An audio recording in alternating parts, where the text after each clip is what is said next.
Hello, and welcome to my final assignment for leadership communication. My name is Will Reynolds. I'm joined here with Matt Acosta. Today, Matt will be interviewing me on some takeaways I had from class, as well as some lessons and some tools I could have moving forward to help me in my career. So, Matt, if you want to start us off. Yep, let's get into it. So the first question I have for you is, what are 4 takeaways you have learned from this course? Man, that's a great question. I'd say my first key takeaway was that I learned that effective persuasion is a slow process. It's not a fast one.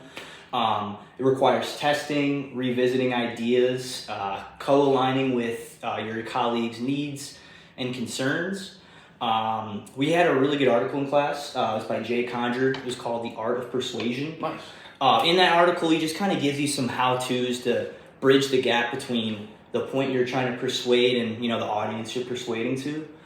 So he just kind of talked about like establishing credibility, framing to find some common ground, really just giving some vivid evidence as well as trying to connect emotionally.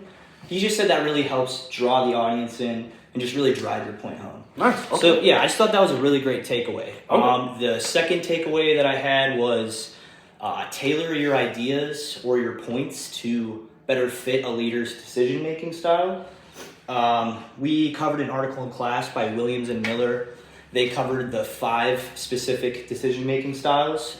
They were, you had your controllers, your followers, your thinkers, your skeptics, and your charismatics. All 5 very different characteristics and behaviors, but they really drive the point home where leadership or persuasion, there's really no one-size-fits-all type of approach, and it really requires an in-depth analysis. Nice. Okay. My third takeaway from class was how to handle an emotionally charged situation at work.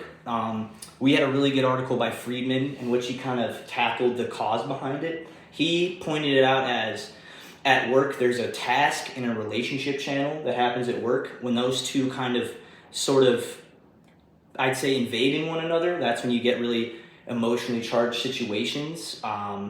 Things maybe get misinterpreted and feelings may get, misunderstood, and it can just kind of create problems. So he just talked about remaining neutral, really actively listening, making sure both parties feel heard, and just really trying to shift the perspective into more problem solving. Nice. Okay. Yeah. I like it. And the last takeaway that I had from class was don't just listen, but listen intentionally, emphatically, and actively. Kind of what I meant is don't just, be a fly on the wall. Don't just check a box. There was a great quote in class. It was do less, be more. There was an article by, it was Hugard and Carter, where they described a leader as almost a presence of like a shining light or a role model for those who they're leading.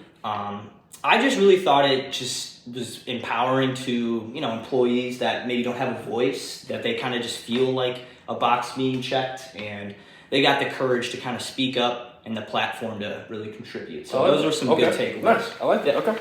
So the next question I have is, why are your 4 takeaways important to the activity of adaptive leadership? Yeah, no, that's a great question.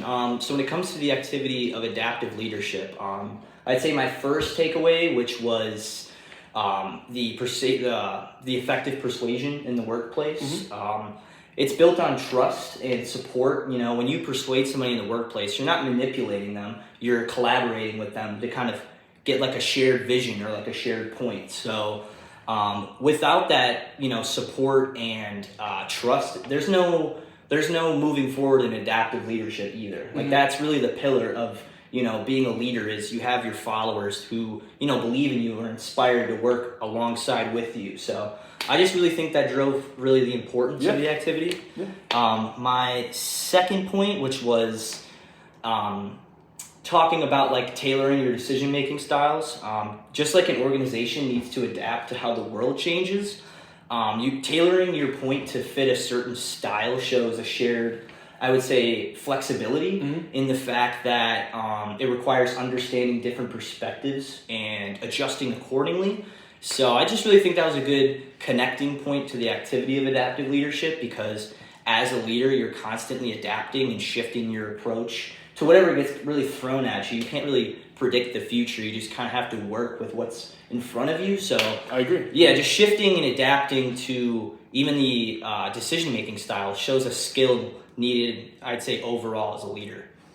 I'd say my third takeaway, which was that task in that relationship when it comes to emotionally charged like conversations. Learning like that separation between the two, I think really stuck out to me.